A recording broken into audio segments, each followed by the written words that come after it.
الحمد لله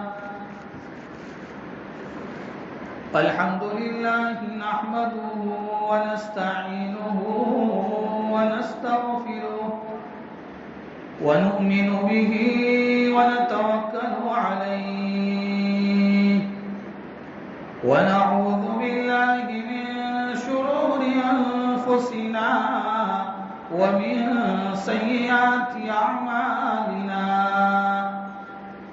من يهده الله فلا مضل له ومن يضلله فلا هادي له ونشهد أن لا إله إلا الله وحده لا شريك له ونشهد أن سيدنا وسندنا ونبينا وحبيبنا ومولانا محمدا عبده ورسوله أما بعد فأعوذ بالله من الشيطان الرجيم بسم الله الرحمن الرحيم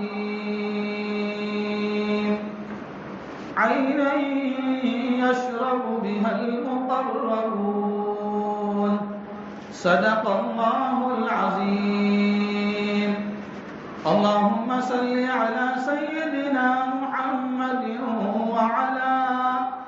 وعلى آل سيدنا محمد وبارك وسلم معزز علماء کرام، بزرگوں اور عزیز دوستوں، حق تعالیٰ جل شانہ نے بے شمار نعمتوں سے مجھے اور آپ کو نوازا ہے۔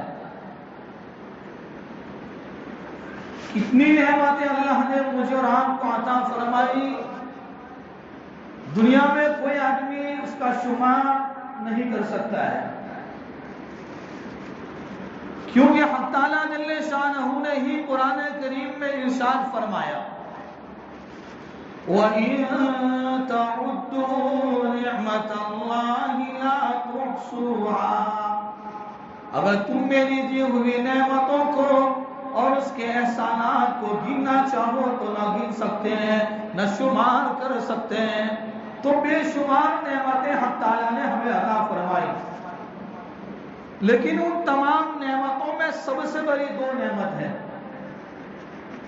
ایک نعمت تو یہ ہے ایمان، کلمہ، اور آج اس موجودہ دور میں اسی ایمان کی قدر کرنے کی اور اسی ایمان پر محنت کرنے کی مجھے اور آپ کو بہت زیادہ ضرورت ہے۔ اسی لیے جب بندہ دنیا میں آتا ہے اور دنیا میں جب آتا ہے اس کے پاس بے شمار نعمتیں ہوتی ہیں، لیکن اگر وہ مسلمان کے گھر میں پیدا ہوتا ہے، ایمان والے کے گھر میں پیدا ہوتا ہے، تو وہ کلمے کے ساتھ دنیا میں ہے، تو اسی کلمے کے ساتھ زندگی گزارنا یہ بہت بڑی بات ہے۔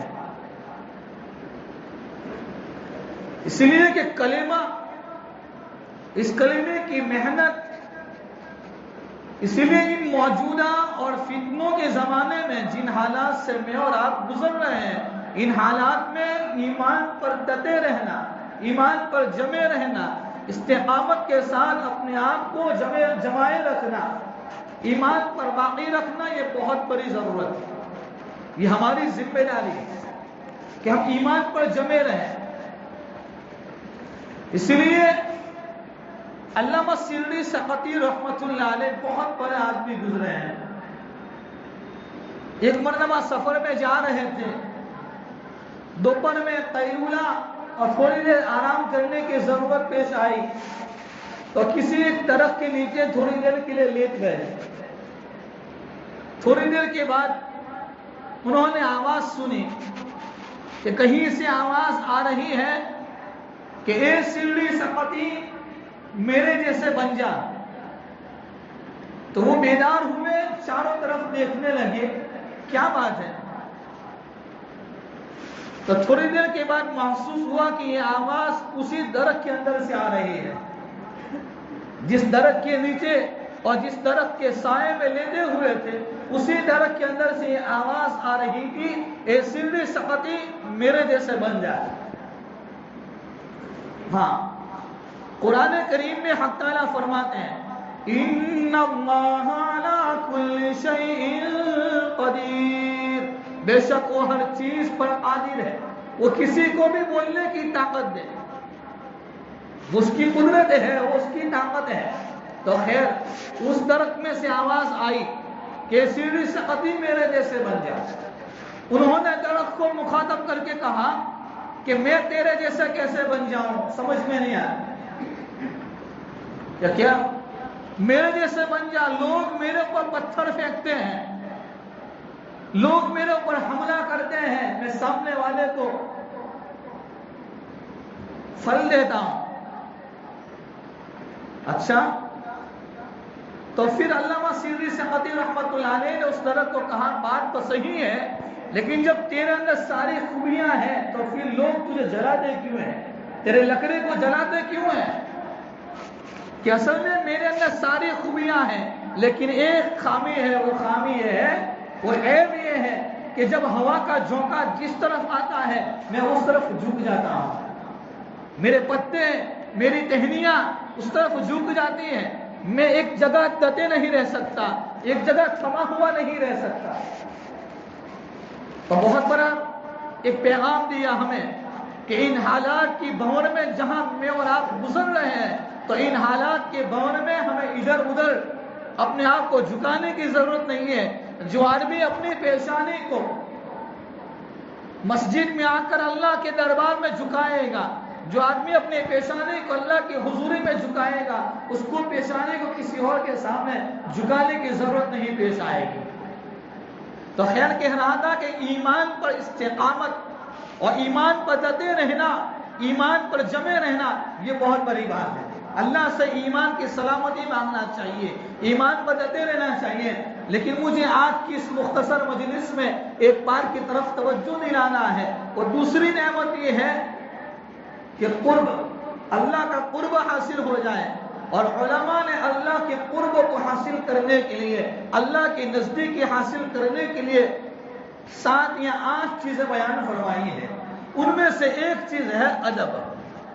مجھے آج کی اس مجلس میں اس پر تھوڑی دیر گفتگو کرنا ہے کہ ادب، الدین کلہ آداب۔ میرے بھائیو، دین پورا کا پورا یہ ادب کا نام ہے۔ ہر چیز کا ادب بتایا، مسجد میں آنے کا ادب، مسجد سے نکلنے کا ادب، اپنے گھر میں جانے کا ادب، اپنے گھر سے نکلنے کا ادب، چھوٹے بچے سے بات کرنے کا ادب، بڑوں سے بات کرنے کا ادب، مسجد کے امام کے ساتھ بات کرنے کا ادب، مسجد کے مؤذن کے ساتھ بات کرنے کا ادب، گاؤں کے بڑوں کے ساتھ بات کرنے کا ادب، ہر آدمی کے ساتھ رہنے کا ادب سکھایا۔ الدین کلہ آداب۔ اسی لیے نبی کریم صلی اللہ تعالی علیہ وسلم نے فرمایا ادبنی ربی فاحسن تعجیبی، کہ میرے رب نے مجھ کو ادب سکھایا اور بہترین ادب سکھایا۔ اب ہمیں دیکھنا پڑے گا ہمارے اندر کیا ہے، ہمارے اندر ادب ہے کہ نہیں۔ ادب کی وجہ سے، ڈسپلن کی وجہ سے آدمی کہیں سے کہیں پہنچ جاتا ہے۔ اس لیے فرمایا با ادب با نصیب، بے ادب بے نصیب۔ جو ادب کے ساتھ رہتا ہے وہ کامیاب ہوتا ہے، جو بے ادب کے ساتھ زندگی گزارتا ہے، جس کے دل میں کسی کی عظمت نہیں ہوتی ہے، اس لیے سب سے پہلے آدمی اللہ کا ادب کرے۔ اللہ کا ادب کا کیا معنی؟ کہ جن چیزوں سے اپنے آپ کو روکنے کا کہا ہے، جن چیزوں کے بچنے کا حکم دیا ہے، ان چیزوں سے اپنے آپ کو بچانا ہے۔ یہ بھی ادب ہے، ایک ضروری چیز ہے۔ تو اللہ کے نبی نے فرمایا ادبنی ربی فاحسن تعجیبی، میرے رب نے مجھ کو ادب سکھایا اور بہترین ادب سکھایا۔ اسی لیے مجدد الفسانی علامہ سرہندی رحمت اللہ علیہ، ان کے واقعات میں لکھا ہے ایک مرتبہ پیشاب کی ضرورت کے لیے جب واش روم گئے اور اپنی حاجت کو پورا کرنے کے لیے بیٹھ ہی رہے تھے کہ اپنی نظر پڑی اپنے ہاتھوں پر، تو وہ ہاتھوں میں وہ روشنائی اور بال پن کے وہ نشانات پڑے ہوئے تھے، تو واپس باہر نکل آئے۔ کیوں؟ کہ تھوڑی دیر پہلے قرآن اور احادیث کی باتوں کو جمع کر رہے تھے، دین کی دعوت کی باتوں کو جمع کر رہے تھے، اور وہ لکھتے لکھتے اس کے نشانات پڑ جاتے ہیں ہمارے ہاتھوں پر، ہمارے کپڑے پر۔ تو اس نشانات کو پر نظر پڑی، فوراً باہر آ گئے۔ دل میں خیال پیدا ہوا کہ یہ تو وہ ہے جس قلم کے ذریعے سے، جس روشنائی کے ذریعے سے میں قرآن کی باتوں کو لکھ رہا تھا، میں احادیث کو لکھ رہا تھا، میں اللہ اس کے نبی کی باتوں کو لکھ رہا تھا۔ یہ میرے نزدیک یہ بے ادبی ہے۔ اگر میں ابھی یہ پانی ڈالوں گا جس کی وجہ سے یہ اچھا اثر اس میں چلا جائے گا، ایک ادب کی وجہ سے، اس کی عظمت کی وجہ سے، اس کی رعایت کی وجہ سے باہر نکلے اور پاک جگہ پر جا کر پھر اپنے ہاتھوں کو دھویا۔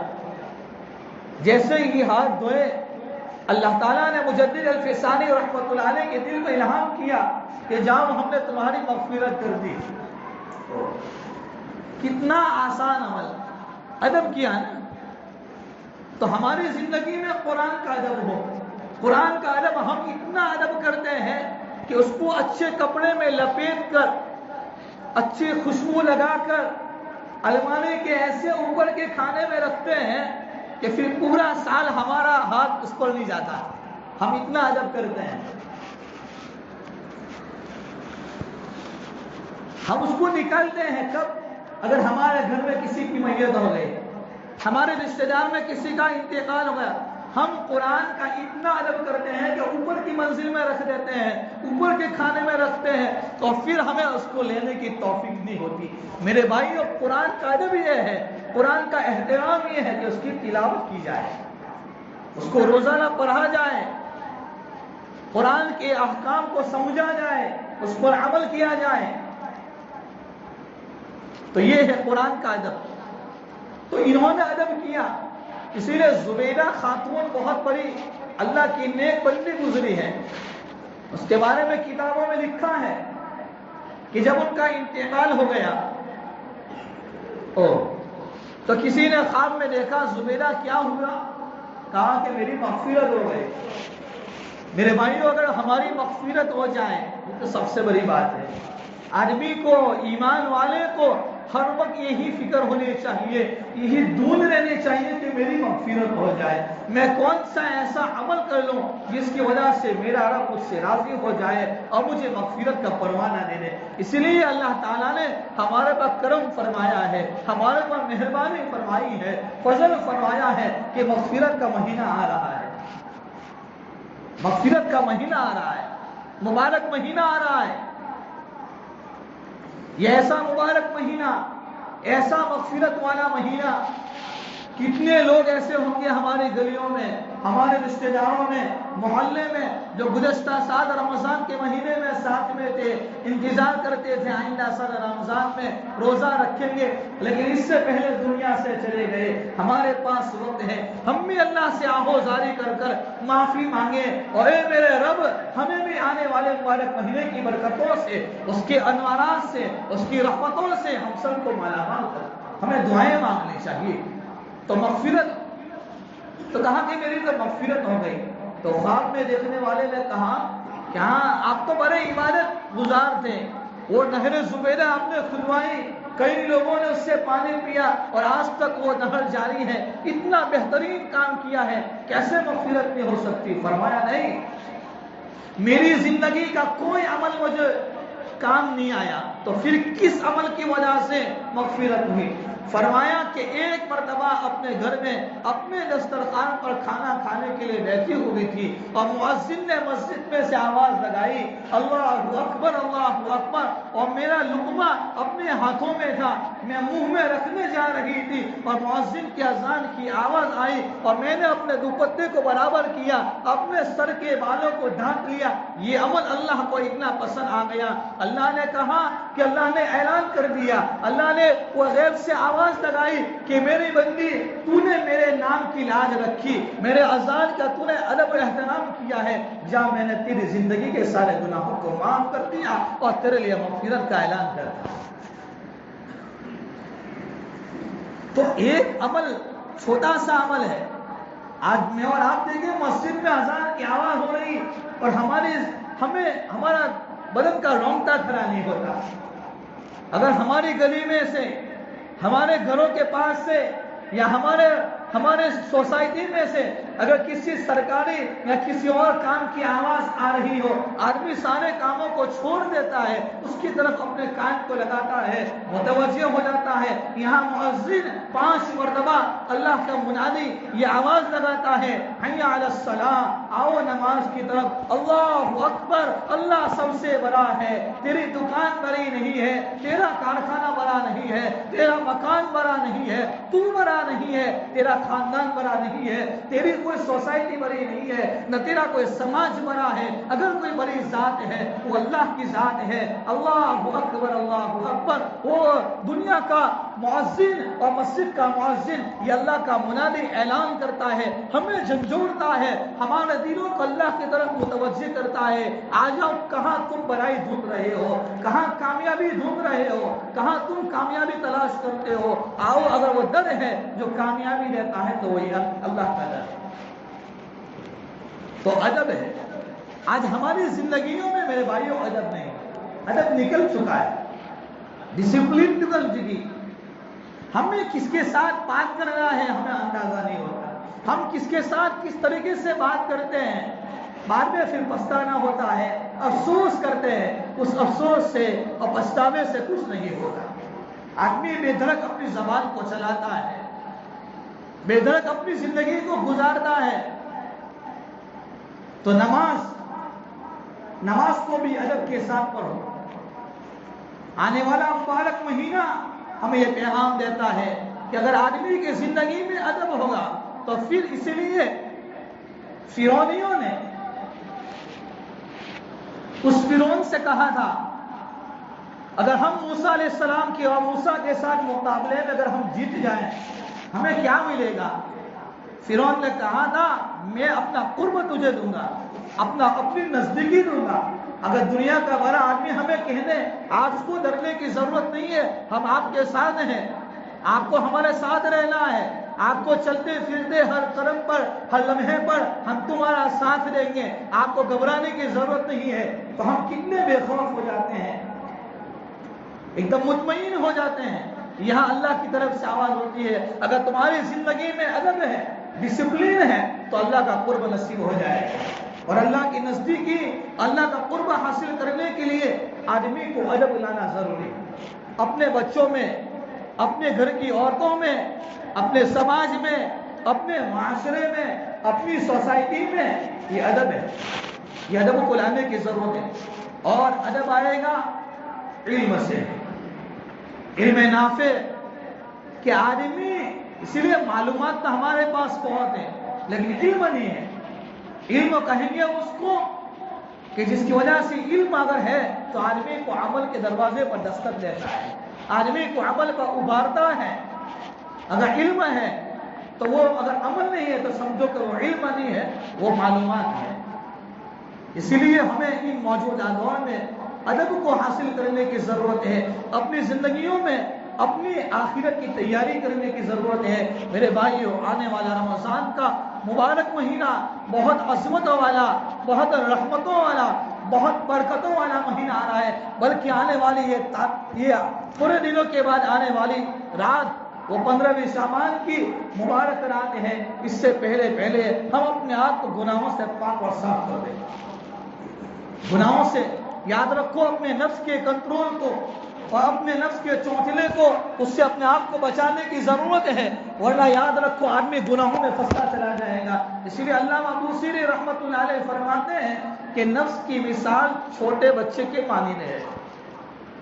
جیسے چھوٹا بچہ دودھ پیتا ہے اور جب بڑا ہو جاتا ہے 2 سال کے قریب اور ماں دودھ چھڑانا چاہتی ہے، وہ بچہ اگر روتا ہے اور ماں یوں کہے میرا بچہ روتا ہے، اگر ماں کو اس بچے کے رونے پر رحم آ جائے، اس کا پیار آ جائے، اس کی محبت اور مانتا اس کی بڑھ جائے، اور وہ بچے کے رونے پر یوں کہے کہ میں اپنے بچے کو دودھ نہیں چھڑاؤں گی، تو یہ علماء نے لکھا ہے اگر یہ بچہ بڑا بن جائے گا دودھ کی عادت کو نہیں چھوڑے گا.